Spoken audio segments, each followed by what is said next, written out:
اس کی زندگی میں جتنے بھی خدا کی مخالفت کرنے والے جاتی جولیٹ یا جبار جو آدھے انسان اور آدھے جنات ہیں ان کے ساتھ روحانی زندگی کی جنگ لڑ سکے۔ نئے نامہ میں پالوس رسول تموتھیس کو بیان کرتا ہے، جب ہم پہلا تموتھیس دیکھتے ہیں اس کے ٹوٹل 6 ابواب ہیں، اور پہلے باب میں جب ہم دیکھتے ہیں تو تمام بدعات اور جھوٹی تعلیمات اور جھوٹے جو نبی اس دور میں پائے جاتے ہیں وہ پہلے باب میں ملتے ہیں۔ تو تموتھیس اسے کہتا ہے کوئی تیری جوانی کی حقارت نہ کرے۔ دوسرے باب میں دیکھتے ہیں تو ہمیں اور اس کے بارے میں وہ کہتا ہے کہ تمہیں کس طرح تعلیم دینی ہے کہ لوگوں کو مقرر کر سکے۔ 2 اور 3 باب میں 4 باب میں تو پھر ان کو سکھاتا ہے، بتاتا ہے، اس کی حوصلہ افزائی کرتا ہے کہ ان باتوں کو اپنی زندگی میں اپنا لے، اور 5ویں اور 6 باب میں وہ شخصی طور پر پھر اسے بہت کچھ سکھاتا ہے۔ تو اس لیے ہم دیکھتے ہیں یہاں پر 5 باتیں وہ تموتھیس کو کہتا ہے تجھے اپنی زندگی میں نمونے کے طور پر، ماڈل کے طور پر لینی ہوگی، تاکہ جیسے داؤد کے پاس 5 پتھر تھے کہ اپنے مخالف کی مخالفت میں تیار رہے، تجھے بھی تمام بدعتوں اور جھوٹوں اور فریبوں اور غلط نظریات کے سامنے کھڑے ہونے کے لیے سب سے پہلے کیا کرنا ہوگا؟ تو ایمانداروں کے لیے کلام، انگلش میں ورڈ، یونانی میں لوگوس،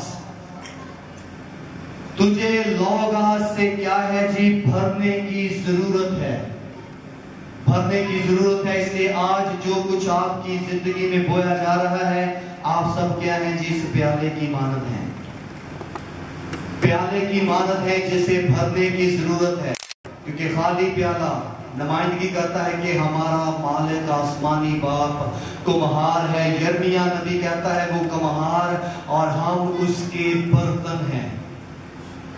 رومیوں میں پالوس رسول کہتا ہے 9 باب میں کہ ہم اس کے ہاتھ سے بنے ہوئے برتن ہیں۔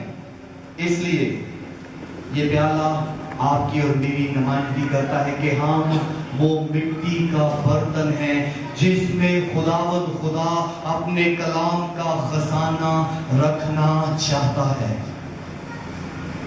اس لیے پہلی بات کلام، جب کلام کی ہمیں سمجھ ہوگی، آپ کو پتا ہے آپ کی بائبل میں 31,173 آیات ہیں اور اس میں 60,000 سے زیادہ وعدے ہیں، اور وہ وعدے آپ کے لیے ہیں، آپ کے لیے ہیں، میرے لیے ہیں، ہر ایک ایماندار کے لیے ہیں کہ ان کو کلیم کیا جائے۔ ہر وعدے کے ساتھ خدا کی ایک بڑی ہی خوبصورت شرط ہے۔ مثال کے طور پر جب ہم زبور 37 اس کی 4 آیت کو پڑھتے ہیں وہاں پر ایک خوبصورت وعدہ ہے، اور وعدے کے ساتھ خدا کی شرط ہے، اور وعدہ کیا ہے؟ میں تیرے دل کی مرادوں کو پورا کروں گا۔ دل کی مرادوں کو پورا کرنے سے پہلے خداوند خدا کا بندہ داؤد کیا کہتا ہے؟ خداوند میں مسرور ہے۔ مسرور ہونا کیا ہے جی؟ جڑنا۔ جڑنا یعنی کہ جیسے کوئی پودا جس کی جڑیں زمین سے کنیکٹ ہوتی ہے، جیسے آپ کے سمارٹ فون کو کتنا مرضی مہنگا لے لیں، اگر وہ جیز وارد انٹرنیٹ کے ساتھ یا وائی فائی کے ساتھ کنیکٹ نہیں ہوگا تو وہ فون رابطہ بحال نہیں کر سکتا، چاہے گیلیکسی الٹرا 20 آپ کے پاس کیوں نہ ہو۔ ملادہ پاکستان سے نہیں آیا، گیلیکسی S20 الٹرا بہترین فون ہے جو 2020 میں شروع ہوا ہے۔ کتنا مرضی مہنگا فون ہو، اگر وائی فائی نہیں ہے، اگر پیکج نہیں لگا تو کنیکشن نہیں جڑے گا۔ خدا کے کلام تو وہ کہتا ہے اپنی زندگی میں اس پتھر کی مانند، اس ستون کی مانند لے لے، تاکہ تو کیا کر سکے؟ اپنی زندگی میں ان تمام مخالفتوں کو روک سکے خدا کے کلام کے مطابق۔ اس لیے کلام کی بھوک اور پیاس رکھیں۔ پہلی بات کلام، اور اس میں ہم 5 باتوں کو سیکھیں گے جو ہم ہر روز کرتے ہیں۔ اس لیے میں چاہوں گا کہ کلام کے لیے ایوب کی کتاب اس کا 12 باب اس کی 23واں باب اس کی 12 آیت میں لکھا ہے، میں نے تیرے منہ کی باتوں کو اپنی ضروری خوراک سے بھی زیادہ ذخیرہ کیا۔ سب کے گھر میں آٹے والی مٹی ہے، شوگر ڈالنے کے لیے شوگر والا ڈبہ ہے، نمک کے لیے نمک، مرچی کے لیے مرچ والا ڈبہ ہے، ویسے ہی آٹے کے لیے مٹی، اور اگر کوئی گاؤں کا رہنے والا ہے تو کنک کی کٹائی ہو رہی ہے تو اسے کیا کہتے ہیں؟ ذخیرہ خانہ، یا پنجابی کہتے ہیں پڑولے، جنہوں کہتے ہیں نا جنہیں گھر وچ جنہیں گھراں دے وچ پڑول، جنہیں گھر دے وچ دانے اودے کمبلے دی سیانے۔ آپ کے پڑولے میں کیا ہے؟ کیونکہ ہم برتن ہیں۔ ایوب کہتا ہے میں نے تیرے منہ کی باتوں کو اپنی ضروری خوراک سے بھی، اپنے ضروری زنگر برگر سے بھی، اپنی میکڈونلڈ کی فرائی سے بھی، اپنے چکن ٹکے سے بھی، اپنے میک اپ کی آئی شیڈ اور بلو شیڈ سے بھی، اپنے سمارٹ فون سے بھی، اپنے کسی اور پیکج سے بھی زیادہ اہمیت دی ہے کلام کو اہمیت دی۔ ذخیرہ کریں۔ وہ کہتا ہے میں نے تیرے منہ کی باتوں کو اپنی ضروری خوراک سے بھی زیادہ ذخیرہ کیا۔ جب ذخیرہ کیا جائے گا تو ذخیرے پر اعتماد کیا جا سکتا ہے۔ مصر میں کیا کیا تھا؟ یوسف نے ذخیرہ کیا تھا تو پورے مصر کو زندہ رکھنے کا وسیلہ ٹھہرا اور اپنے قبیلے کو بچانے کا وسیلہ ٹھہرا۔ یسوع مسیح نے اپنی روح میں کیا کیا ہوا تھا؟ خدا کے کلام کو ذخیرہ کیا ہوا تھا، اور اسی لیے بیابان میں 40 دن 40 رات کی آزمائش کے دوران کیا کہا تھا؟ آدمی صرف روٹی ہی سے جیتا نہ رہے گا بلکہ ہر وہ بات جو خدا کے منہ سے نکلتی ہے۔ ذخیرہ کی دوران تب وہ جس کو کہتا ہے کہ کلام تیری زندگی میں، تیری زندگی کے پیالے میں کیا ہو؟ بھرا ہو۔ اور جب کلام ہوگا تو اس کے بعد کیا ہوگا؟ کلام سے ہمیں چال چلن کی سمجھ آئے گی۔ How do we walk؟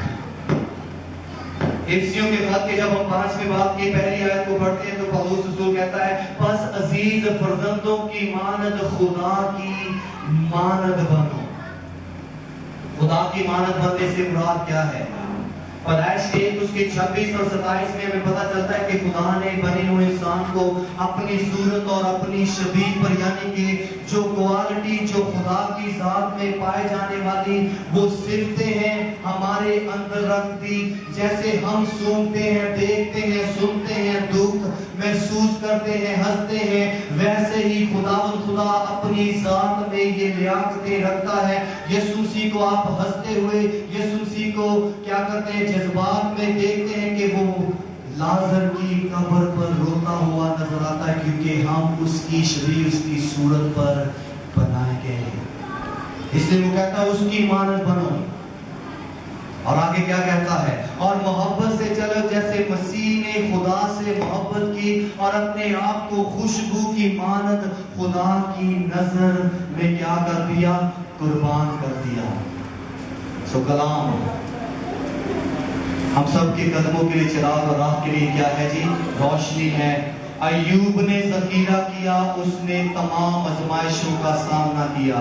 یسوع مسیح کے روح میں ذخیرہ تھا، اس نے کہا آدمی صرف روٹی ہی سے جیتا نہ رہے گا۔ پالوس رسول سے کہتا ہے کلام، اور کلام سے بعد چال چلن، اور چال چلن کیا ہے؟ کیسے چلتے ہو؟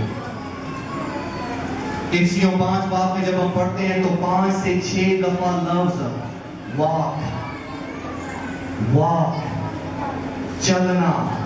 کیسے چلتے؟ وہ کہتا ہے نور میں چلو، غیر قوموں کی مانند نہ بنو، عقل مندوں کی مانند چلو، بے وقوف نہ بنو، اور کیا کہتا ہے؟ صداقت سے چلو۔ ہمیں چلنا سیکھنا ہوگا، چلنے سے پہلے بیٹھنا سیکھنا ہوگا، اور بیٹھنے کے لیے کلام اور چلنے کے لیے چال چلن، اور جب چلنا شروع ہو جائیں گے تو کیا کہتا ہے؟ محبت۔ محبت ناؤن بھی ہے اور ورب بھی ہے، وہ نام بھی ہے اور کام بھی ہے۔